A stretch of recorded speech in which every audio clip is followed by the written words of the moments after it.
Hey, everybody. Welcome back to Tech Tip Tuesday with the Tech Ninja. I'm your host, Kat Milner, the Chief Tech Ninja of Simplify Your Tech. And today we are talking about something that can make or break your business relationships before they even start. And that is writing an email sequence that nurtures your audience without making them feel like you're that sleazy, pushy used car salesman that they secretly dodge at the shopping center. You know the people I'm talking about. I call them the kiosk people.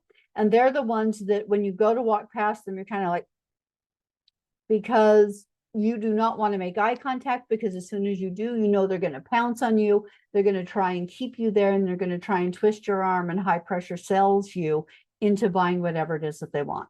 So if you want your emails to build trust rather than tension, and people are actually excited to hear from you, you're going to want to stick with me, because I'm going to walk you through a simple feel-good framework that you can start using immediately. So email marketing is still one of the most powerful ways to grow your business. Even if you don't have much of a list at all, it's not hard to grow your list. And it's one of the most powerful things you can do for your business. But if it feels like all you're doing is selling, people check out fast. No one wants to feel like they're just a number on a spreadsheet. They want to feel seen, heard, and valued. So nurturing relationships through email is about creating that connection first.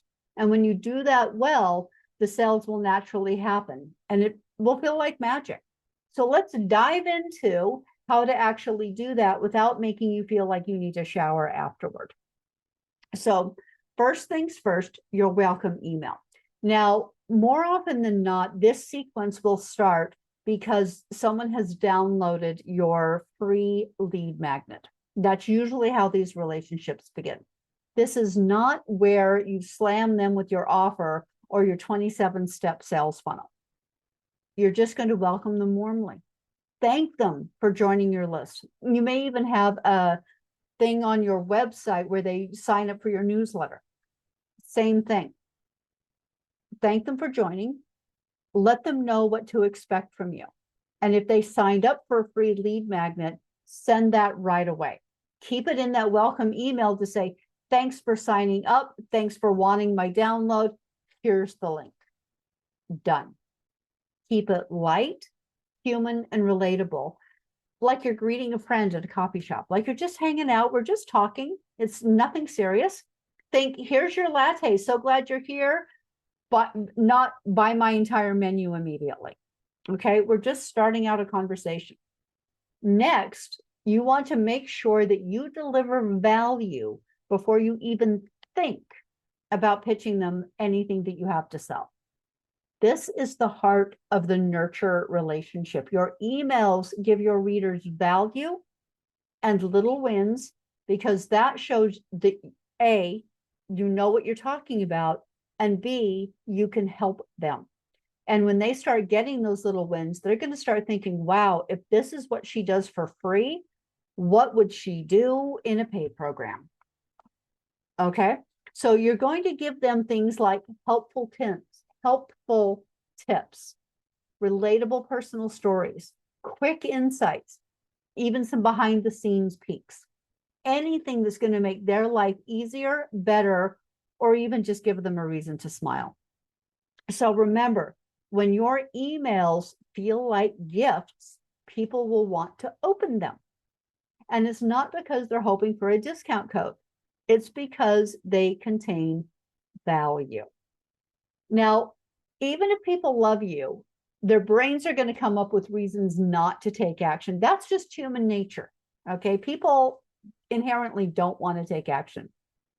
So it's not a personal attack if they don't do anything with the information. So you can subtly, in one or two emails during this sequence, gently address some common objections. Maybe they think they're not ready. Maybe they're worried it's not going to work for them, or maybe they've been burned before by someone else. So you can share a quick success story or a relatable personal experience, or even answer some frequently asked questions. The key is that you're coming from a place of understanding You get it. You've been there, rather than, how dare you ask me that? Why should, if you're defensive, they're not going to want to deal with you. But if you show that you understand where they are and why they're asking or why they're hesitant, they're going to trust you more and want to be more willing to work with you. You're showing them that you get it, and that is incredibly powerful. So now that you've built some trust, now you can talk about your offer. But here's the secret. It's not pitching. You're not selling to them. You're inviting them into your world. And that's a huge difference. It's subtle, but it's extremely powerful. You're just letting them know that, hey, if you want help solving the problem that we've been talking about, here's how I can help. You're not shoving it at them. You're simply holding out your hand and saying, you want to come with me? It's a big difference, huge. And finally, you will wrap up your email sequence and your nurture sequence with a low pressure, easy call to action. So you're not doing the, hey, act now or miss out forever. It's more like, if you're curious, I'd love to chat.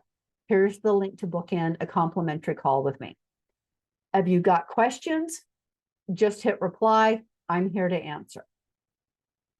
Make it gentle, low pressure, but also very clear. Tell them what is the step that you want them to take. People love options that are safe, welcoming, and aligned with their timeline, not yours. So when you leave the door open, instead of trying to shove them through it, way more people will end up walking through.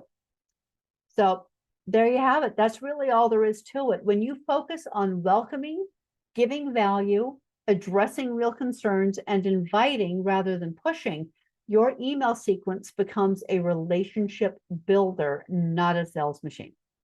And trust me, businesses that build relationships, they win every single time.